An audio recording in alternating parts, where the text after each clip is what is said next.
한글날 연휴 기간 충남에서는 100명이 넘는 코로나19 신규 확진자가 발생했습니다. 산발적 확산세가 지속되는 가운데 12일부터는 코로나19 치료병원 종사자에 대한 추가 접종이 시작됐습니다. 연휴 기간 충남 서해에서 해양 사고가 잇따랐습니다. 해경은 서천 마량항 인근 해상에서 고장난 어선을 예인하는 등 사흘 동안 모두 106명을 구조했습니다. 충남의 소득 역외유출 규모가 연간 25조 원으로 전국에서 가장 큰 것으로 나타났습니다. 직장은 충남에 있지만 다른 지역에 거주하는 현상 등이 주요 원인으로 꼽혔습니다. 이달 당진에서 열릴 예정이던 충남 도민체전이 코로나19 여파로 취소됐습니다. 2년 연속 대회가 취소되면서 경기력 저하와 선수 이탈도 우려되고 있습니다.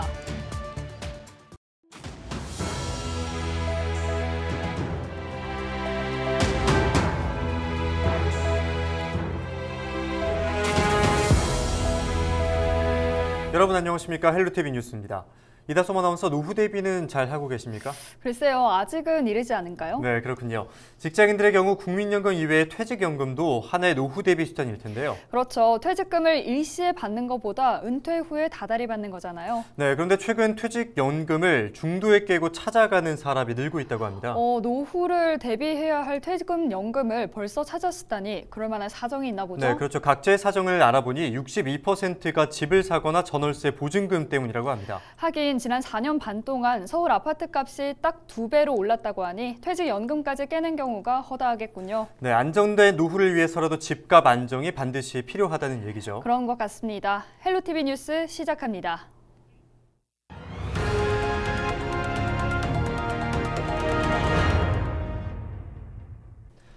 한글날 연휴 기간 충남에서는 100명이 넘는 코로나19 신규 확진자가 발생했습니다. 기업체 집단 감염 등 산발적 확산세가 이어지고 있는데요. 보도국 취재기자 연결합니다. 한보분 기자, 자세한 소식 전해주시죠.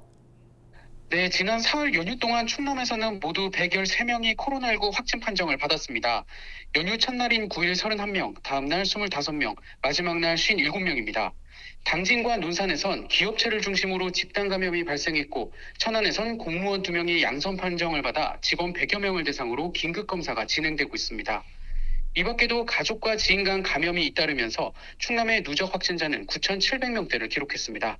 12일 0시 기준 백신 접종 완료율은 62%입니다. 1차 접종 완료자는 169만 명을 넘어서 접종률 80%를 돌파했습니다. 충남은 역대 최다 확진자가 나온 지난달과 비교하면 이달 들어 확산세는 다소 주춤합니다. 하지만 연휴 기간 검사 건수가 줄어든 탓도 있는 만큼 방역당국은 확산세를 우려하며 긴장을 늦추지 않고 있습니다. 네, 이런 가운데 12일부터는 백신을 추가로 접종하는 이른바 부스터샷도 시작된다고요?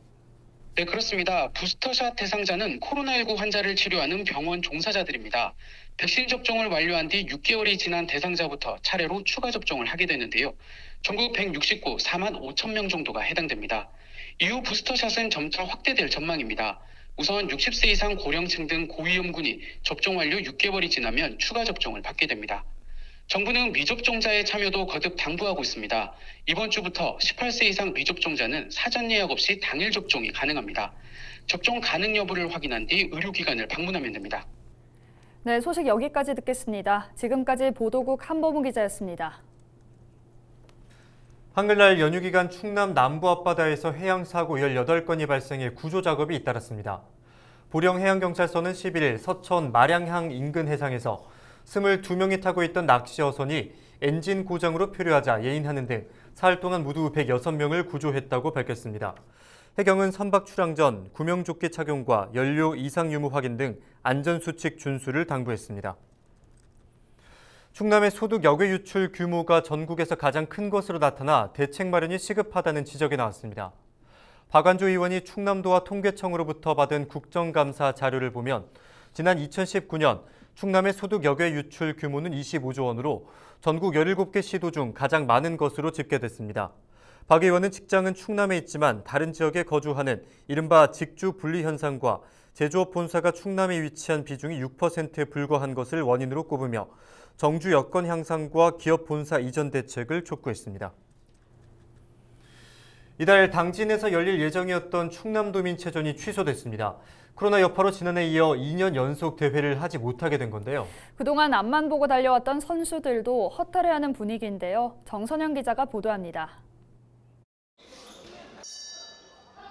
오는 28일부터 나흘 동안 당진에서 열릴 예정이던 충남 도민체육대회가 결국 취소됐습니다. 충남도 체육회는 코로나19 확산으로 개최가 어렵다는 당진시 체육회의 요청에 따라 대회위원회 심의를 거쳐 취소를 확정했습니다. 당진시 체육회는 19세 이하 선수에 한해 축소 개최하려고 했으나 학생들의 백신 접종률과 학교를 통한 감염 우려를 감안해 이같이 결정했다고 밝혔습니다. 불가피한 취소 결정이기 때문에 선수들도 충분히 이해해 줄 것으로 생각합니다. 개폐식 취소하고 무관중 경기로 진행될 예정이었던 만큼 지역 경제에 미치는 타격은 크지 않을 것으로 보여요. 성공적인 개최를 위해 가까스로 도와줄 것을 약속하신 많은 자원봉사자, 시민께 감사하고 미안한 말 전합니다. 그동안 대회 우승을 목표로 땀 흘려왔던 선수들과 지도부는 아쉬움이 큽니다. 이번에 충남 15개 시군을 대표해 출전을 준비했던 선수단은 30개 종목에 모두 만여 명. 도민체전뿐만 아니라 각종 대회까지 줄줄이 취소되면서 경기력 저하와 선수 이탈도 우려됩니다. 특히 체육특기생으로 입시를 준비하고 있는 학생 선수들은 실력을 검증받을 수 있는 기회가 줄어 큰 혼란을 겪고 있습니다.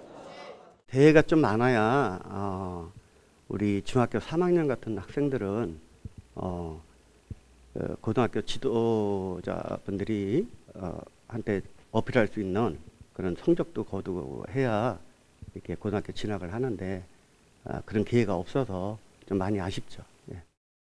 2년 연속 도민체전 취소로 내년엔 다음 순번인 보령에서 열릴 가능성이 높습니다. 이달 중 시군체육회장단 회의에서 논의 예정인 가운데 당진시 체육회는 불가피한 상황이었던 만큼 내년에도 당진에서 개최하는 방안을 건의하겠다는 방침입니다. 헬로티비 뉴스 정선영입니다.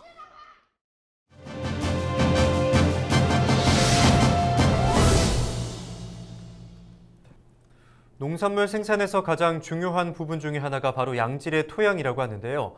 서산시가 농업 현장을 직접 찾아가서 토양 진단 무료 서비스를 제공합니다. 서산시 농업기술센터 김갑식 기술보급 과장 전화 연결해서 자세한 내용 들어보겠습니다. 안녕하십니까? 안녕하세요. 서산시 농업기술센터 기술보급과장 김갑식입니다. 네, 먼저 서산시가 찾아가는 토양 현장 진단 서비스를 도입하게 된 배경이 있을까요? 네, 우리가 주기적인 건강검진을 통해 건강을 체크하듯 작물 생육과 양분 공급에 필요한 농경지 토양 관리는 매우 중요합니다. 작물별 정밀 토양 분석은 맞춤형 시비 처방서가 발급되는데요. 일주일 이상 소요되고 있답니다. 현장에서 병해충 및 생리장애 발생 시 즉시 영농 현장 애로사항 해결을 위해서 우리 서산시에서는 찾아가는 현장 토양진단 서비스를 실시하게 되었답니다. 시 농업인 상담소 1개소를 포함해서 11개 읍면동 농업인 상담소에 진단 장비를 비치하여서 단시간에 현장에서 토양 환경과 양분의 균형 상태를 즉시 알 수 있어 토양 현장 진단 서비스에 대한 농업인 호응도가 높아서 영농에 큰 도움이 될 것으로 기대가 됩니다. 네, 그렇다면 구체적으로 진단을 원하는 분들은 어떻게 신청할 수 있는 겁니까? 현장 진단을 희망하는 농업인께서는 가까운 지역 농업인 상담소에 전화로 신청하시면 되고요. 보다 자세한 검정을 원하시는 분들은 기존과 같이 토양 시료를 채취하셔서 농업기술센터에 정밀검사를 의뢰하시면 되겠습니다. 참고로 토양검사 시기는 농작물 재배가 끝난 직후부터 다음 작물을 심기 전에 퇴비와 비료를 뿌리기 전에 실시하시는 것이 가장 이상적입니다. 현장에서 직접 농업인들의 목소리를 듣는 기회도 될 것 같은데요. 이런 서비스를 통해 어떤 효과를 기대해 볼 수 있나요? 네, 토양 현장 진단을 일선 상담소까지 확대 운영해 최대한 빠르게 농가의 궁금증과 애로사항을 해결할 수 있고요.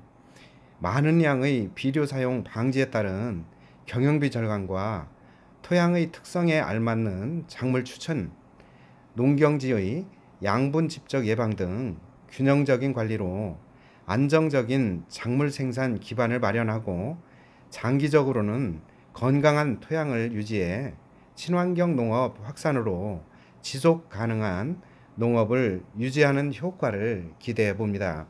아울러 지역별 양분 분포와 농경지 비옥도 변화 양상을 연도별로 평가할 수 있어서 토양개량제 지원 사업이라든지 농산물 품질 인증 등 정책 자료로 유용하게 활용될 것이라고 생각됩니다. 토양 검정을 마친 필지는 흙토남이라는 농업 환경 정보 시스템에 데이터베이스화하여서 누구나 지번별 토양 특성과 검정 결과를 무료로 제공받아 효율적으로 시비를 관리할 수 있답니다. 네, 많은 분들께서 이번 토양진단 무료 서비스를 이용해 보시길 바라겠습니다. 오늘 말씀 고맙습니다. 감사합니다. 네, 지금까지 김갑식 기술보급과장과 이야기 나눴습니다.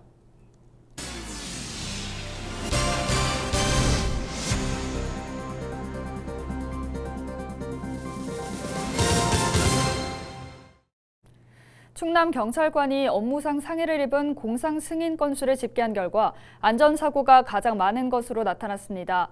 국회 행정안전위원회 소속 박완주 의원이 경찰청으로부터 받은 자료를 보면 최근 5년간 경찰의 공상, 순직 승인은 약 9천 명으로 안전사고가 46%로 가장 많았고 현장 피습과 질병이 뒤를 이었습니다. 충남에서도 121명이 공상 승인을 받아 가장 많은 41%를 차지했습니다. 박 의원은 안전지침을 준수하지 않아 사고가 발생하는 경우가 많다며 교육과 홍보를 강화해야 한다고 지적했습니다. 최근 5년 동안 충남도 내 가짜 석유 적발 건수가 전국에서 두 번째로 많은 것으로 나타났습니다. 이주환 국회의원이 한국석유관리원에 요청한 자료를 보면 2017년부터 2021년까지 가짜 석유를 팔다가 적발된 전국의 주유소는 455곳입니다. 충남 지역은 58건이 적발돼 경기에 이어 전국 2위를 기록했습니다. 지난달 국민권익위원회는 가짜 석유 판매 등 중대범죄 혐의자는 적발 단계에서 바로 고발하고 정보가 공표될 수 있도록 관계기관에 권고했습니다.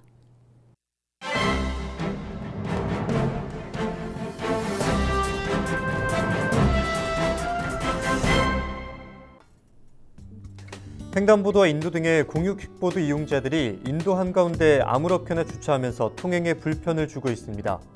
고 전동 킥보드는 전기를 동력으로 사용하는 개인형 이동수단으로 공유 킥보드는 스마트폰 어플리케이션을 통해 사용 시간에 따른 이용 금액을 지불한 뒤 인근에 있는 공유 킥보드를 사용하는 방식으로 운영되고 있습니다. 현재 당진에는 3개 업체에서 250여 개 공유 킥보드를 대여하고 있습니다. 공유 킥보드는 택시에 비해 저렴한 가격에 간편하게 이용할 수 있고 시간과 장소에 구애받지 않고 대여와 반납이 자유로워 젊은 층 사이에서 이동수단으로 인기입니다. 하지만 공유 킥보드를 사용한 뒤 아무데나 주차하는 일이 빈번하게 발생해 보행자 통행에 불편함을 초래하고 있습니다. 당진에서는 구 터미널 로타리 인근과 초중고등학교 주변, 당진 문예의 전당 주변 등에서 공유 킥보드를 어렵지 않게 찾아볼 수 있습니다. 당진 버스터미널의 경우 광장 한편에 다수의 공유 킥보드가 주차돼 있습니다. 당진시의회 조상현 의원은 공공이 사용하는 도로를 킥보드 업체가 사적인 이익 창출의 도구로 사용하고 있다며 당진시는 공공재 관리 책임을 갖고 철저히 관리해야 한다고 지적했습니다. 하지만 아직까지 마땅한 대안이 없는 상황입니다. 주차된 공유 킥보드가 적치물인지에 대해서는 이동성을 갖고 있는 이동수단이라 법적인 제재가 어려운 상태입니다. 당진시 교통과 교통지도팀은 현재 공유 킥보드 관련 민원이 들어오면 위험한 곳에 있을 경우 현장에 바로 나가 직접 옮기던가 업체 연락해 치워달라고 요구한다고 말했습니다. 지금까지 신문브리핑이었습니다. 당진시가 어린이가 안전하게 통학 차량을 이용할 수 있는 시스템을 구축합니다. 시는 어린이집 연합회와 학원연합회, 보안업체 등과 함께 통학버스 운행 기록장치 장착과 차량 운행 관리를 위해 12일 업무 협약을 체결했습니다. 올해 1월부터 시행된 교통안전법에 따라 통학버스를 운행하는 어린이집과 학원 등은 운행 기록장치를 의무적으로 설치해야 합니다. 이상으로 뉴스를 마칩니다. 함께해 주신 여러분 고맙습니다.